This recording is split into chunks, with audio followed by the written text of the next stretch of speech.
Sino po naniniwala? Lahat ng anak na walang utang na loob, hindi makalalayo sa buhay. Iniwala po kayo doon?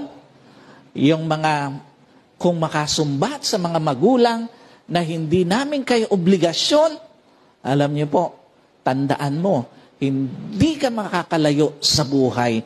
Yung mga anak na walang ginawa kung hindi sumbatan ng mga magulang, pagkaitan yung mga magulang na nag-aruga at nagmahal sa kanila, tandaan mo, hindi ka makakalayo sa buhay.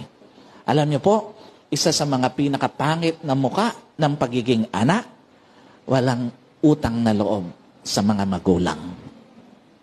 At yung utang na loob na ito, hindi ito tungkol lagi sa usapin ng pera. Tandaan niyo po, na sinasabi ng iba na ginagawang investment yung kanilang mga anak. No. Dahil walang katumbas at walang maitutumbas sa pagmamahal ng magulang sa kanyang mga anak.